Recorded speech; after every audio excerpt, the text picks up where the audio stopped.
We are back with another Icarus update, week 153. We have a Flamethrower, double XP, and performance, as well as some other stuff as well that's been added. And we're going to go through the first one in a second. But it is a free to play, a free weekend. So free to play this week. I think it's just the weekend actually. And to celebrate that, they're also doing a double XP. So for those of you that haven't got Prometheus and stuff like that on the Nunk Selector and you want to check it out, yeah, you're free to do so this weekend, so that's awesome. Okay, so we're going to start off with a note. There's quite a lot to go through. There's been some performance optimization that has actually been done this week, as well as a few things that have been added, and obviously a sneak peek of what we're actually getting next week as well.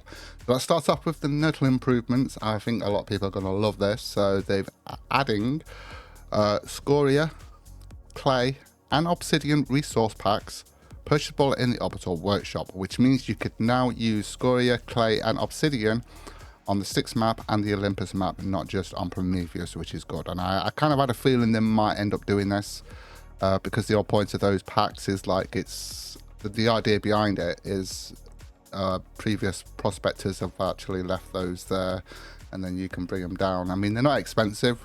If you've got plenty of exotics, you can turn that into Ren and stuff like that.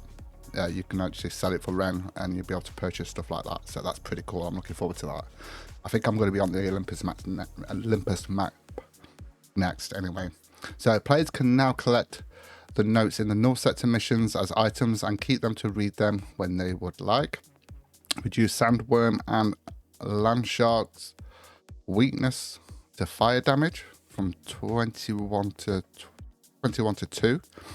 Adding water as a requirement to craft a fire extinguisher. It now crafts full of water. So there's the improvements. I think the one that actually stands out for everybody is the scoria, the clay, and the obsidian. That's actually purchasable in the Orbital Workshop, which is awesome.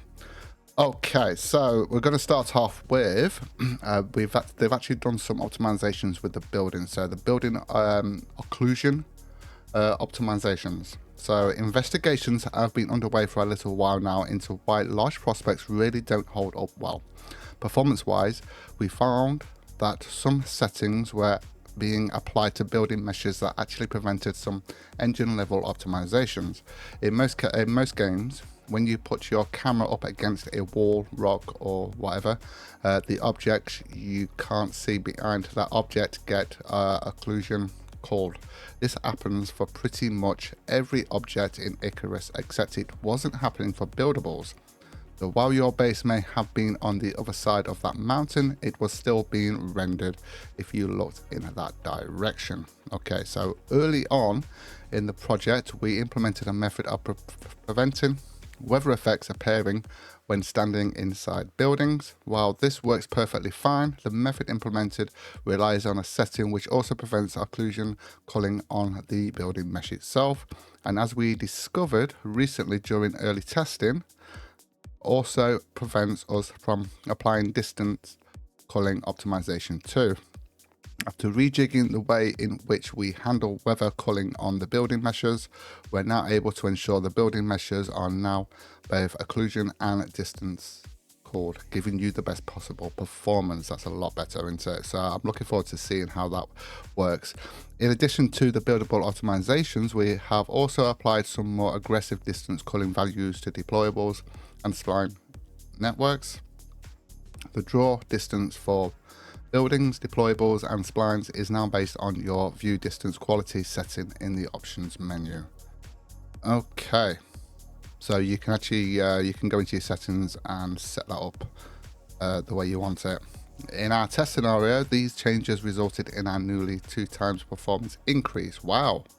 We completely expect this result to vary based on our nearly infinite number of factors, but in general, players with large, heavy hitting prospects, a bit like me, should see a tangible performance increase.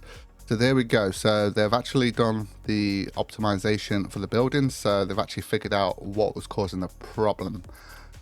So yeah, and it was just because, yeah, I think the building is probably one of the biggest parts of this game. I mean, yeah, I know there's operations and stuff like that, the missions and stuff like that, the survival aspect of it, but building is probably one of the biggest parts of the game that people enjoy.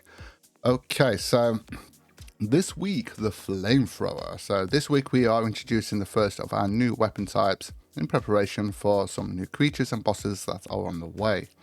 Flamethrowers shoot a jet of flame and will deal continuous damage to anything within the area.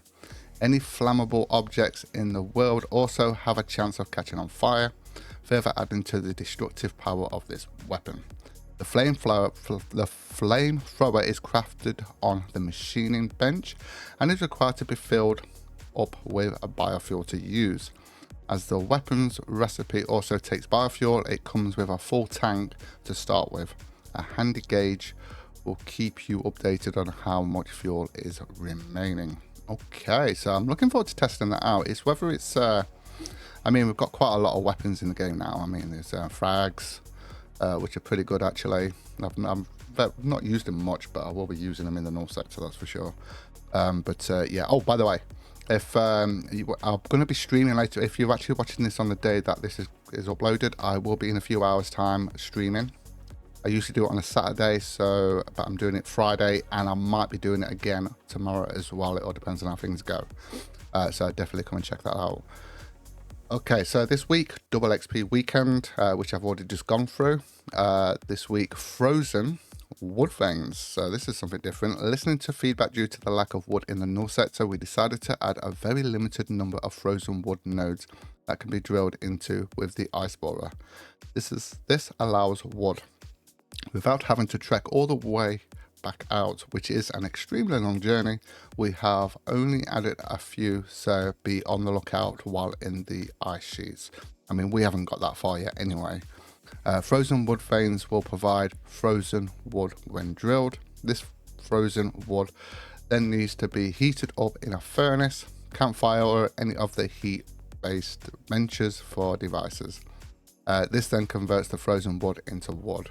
I mean, to be honest with you, you can just get wood from, although technically the orbital interface